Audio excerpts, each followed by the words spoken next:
آگ اور خون کی ہولناک لہریں جب غزہ کی زمین کو اپنی لپیٹ میں لیتی ہیں تو ہر طرف ویرانی، درد اور مایوسی کی کہانیاں پھیل جاتی ہیں۔ اس بے گناہ زمین پر رہنے والے لوگ اپنی تقدیر کے رحم و کرم پہ، جہاں آسمان سے اترتی موت کی بارشیں انہیں زندہ درگور کر دیتی ہیں، لیکن دنیا کا میڈیا، سیاستدان جو اپنے مفادات کے تابع ہیں، اس سب کچھ کو ایک رپورٹ کے طور پہ ڈھال دیتے ہیں۔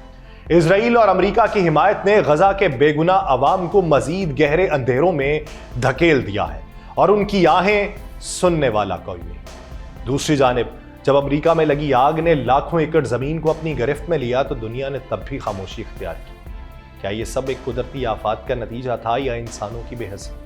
کیا غزہ میں مرنے والوں کی تکالیف اور ان کے دکھوں کو کم کرنے کے لیے یہی دنیا اپنا کردار ادا کر رہی تھی؟ نہیں، وہ سب کچھ ایک منظر کی طرح محض تاریخ کا حصہ بن رہا ہے اور کسی کے دل میں اس کی گہرائی نہیں اتر رہی۔ ایران کا ایک طاقتور لیزر سسٹم کا مقابلہ کس طریقے سے کیا جائے گا؟ کیا یہ بھی انسانیت کے مسائل سے صرف دھیان ہٹانے کی کوشش ہے؟ جب تک غزہ کے مظلوموں کا کوئی پرسان حال نہیں بن جاتا، دنیا میں طاقت کے کھیل کا شکار بننے والے اور مظلوموں کی حمایت کرنے والے ہر دن کچھ اور سخت ہوتے ہوتے نرم نہیں ہو جاتے۔ یہ سب ایک بھاری تاثر بن چکا ہے اور کوئی بھی حقیقت سامنے آنے سے پہلے ایک اور تباہی کی دہلیز پر خود کو کھڑا دیکھتا ہے۔ یہ سوالات ان زخموں کی گہرائی کو مزید بڑھاتے ہیں جنہیں شاید کبھی نہ بھرا جا سکے۔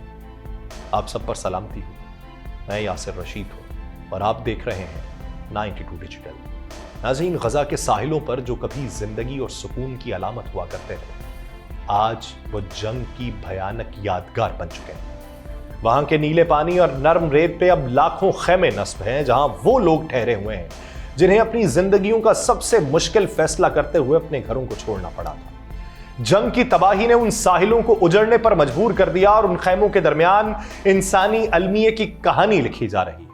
اقوام متحدہ کے اعداد و شمار کے مطابق غزہ کی تقریباً پوری 23 لاکھ آبادی بے گھر ہو چکی ہے۔ ہر طرف خوف کے سائے اور غیر یقینی صورتحال نے زندگی کی معمولی سی جھلک کو بھی مٹا دیا ہے۔ ہر 10 میں سے 9 افراد یا تو پناہ گاہوں میں ہیں یا عارضی خیموں میں رہنے پر مجبور ہیں۔ وہ لوگ اپنے ماضی کے گھروں کی یادوں کے ساتھ ایک ایسی زندگی جی رہے ہیں جس میں نہ تحفظ ہے نہ سکون ہے۔ سردیوں کی سختی ان کے لیے ایک اور آزمائش بن چکی ہے۔ درجہ حرارت تیزی سے نیچے گر رہا ہے اور سرد ہواؤں کے تھپیڑوں کے درمیان ان عارضی پناہ گاہوں میں رہنے والے بیمار ہوتے چلے جا رہے ہیں۔ بارش کے پانی اور گندے گٹر کے پانی نے سڑکوں کو ایک مستقل دلدل میں تبدیل کر دیا، جہاں سیلاب کسی صورتحال ہر طرف پھیلی ہوئی۔ بیمار بچوں کے کراہنے کی آوازیں، ماؤں کی بے بسی اور بزرگوں کی خاموشی اس علاقے کا معمول بن چکی۔ دوائیں کھانا اور رہائش کی بنیادی ضروریات بھی اب ایک عیش ہے ان لوگوں کے لیے۔ اقوام متحدہ کے حکام کے مطابق پورے غزہ میں زندگی کا ہر پہلو بحران کی صورت اختیار کر چکا ہے اور حکام اس صورتحال کو قیامت خیز قرار دے کر ایک ایسا منظرنامہ قرار دے رہے ہیں جس میں انسانیت اپنے ہی بوجھ تلے دب کے کراہ رہی ہے۔ غزہ کے ساحل جہاں کبھی خوشیوں کی گونج تھی، اب ایک ایسی خاموشی میں تبدیل ہو چکے ہیں جو خوفناک ہے۔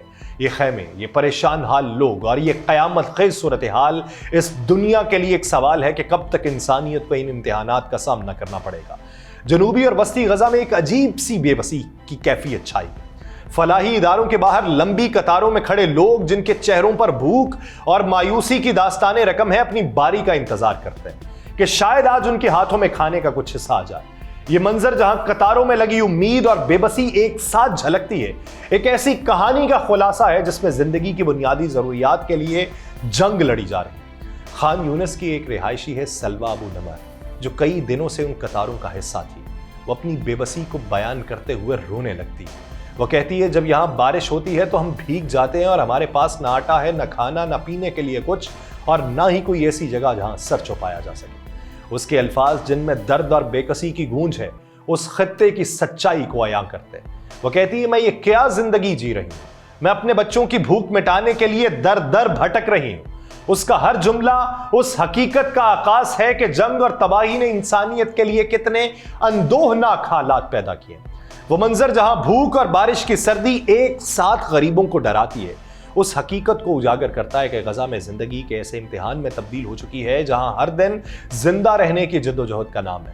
سلوہ ابو نمر جیسے لوگ جن کے پاس نہ وسائل ہیں نہ سہارا، دنیا کی توجہ کے طلبگار ہیں، مگر ان کی صدائیں سننے والا کوئی نہیں۔ دوسری طرف سننے کو ملتا ہے کہ اسرائیل اور حماس کے درمیان جنگ بندی اور یرغمالیوں کی رہائی کے لیے مذاکرات آخری مراحل میں ہیں۔ قطر کی وزارت خارجہ جو امریکہ اور مصر کے ساتھ مل کے ثالثی کر رہی ہے، اس نے یہ کہا ہے کہ معاہدہ چند دنوں میں طے پا سکتا ہے۔ تجویز کردہ معاہدے کے تحت 42 دن کی جنگ بندی اور 33 یرغمالیوں کی رہائی شامل ہے، جس کے بعد مزید مذاکرات ہوں گے، اور یہ پیش رفت 15 ماہ کی جنگ کے بعد سامنے آئی ہے، جس کا آغاز اکتوبر 2023 میں حماس کے حملے سے ہوا تھا۔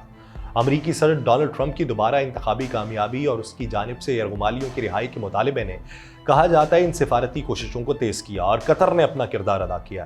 اسرائیلی وزیر اعظم بنجمن نیتن یاہو پر معاہدے کو حتمی شکل دینے کے لیے دباؤ ڈالا جا رہا ہے، حالانکہ اسے داخلی حکومتی مخالفت کا سامنا بھی ہے۔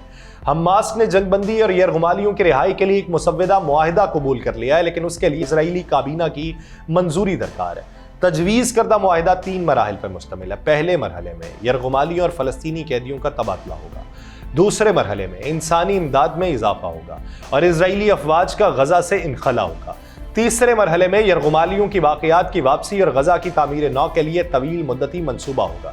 یہ مذاکرات قطر میں جاری ہیں اور ثالثوں کا کہنا ہے کہ معاہدہ بہت قریب ہے، جبکہ اسرائیلی وزیر اعظم بنجمن نیتن یاہو نے حالیہ دنوں میں اپنے دائیں بازو کے اتحادی اور وزیر خزانہ بیزل سموٹرچ سے ملاقات کی، اور یہ ملاقات اس وقت اہمیت اختیار کرتی ہے جب اسرائیل کو داخلی سیاسی دباؤ، بین الاقوامی تنقید اور غزہ میں جاری جنگی صورتحال کا سامنا ہے۔ اس ملاقات کے بارے میں رپورٹس یہ کیا جا رہا ہے کہ نیتن یاہو اور سموٹرچ نے متعدد اہم امور پہ تبادلہ خیال کیا ہے، جن میں حکومتی اتحاد کے استحکام، معاشی پالیسی اور فلسطینی علاقوں میں ممکنہ فوجی اور سیاسی حکمت عملی شامل ہے۔ سموٹرچ جو اپنی سخت گیر نظریات اور متنازع بیانات کے لیے مشہور ہے، وہ اسرائیلی حکومت کے لیے ایک اہم اتحادی ہے۔ اس کی حمایت بنجمن نیتن یاہو کے لیے اہم ہے، خاص طور پہ جب اسے اپنی کابینہ میں اختلافات اور عوامی مظاہروں کا سامنا ہے۔ یہ ملاقات ایسے وقت میں ہوئی ہے جب غزہ میں جنگ بندی کے مذاکرات جاری ہیں، لیکن اس کے ساتھ ساتھ غزہ میں مزید بمباری بھی ہو رہی ہے۔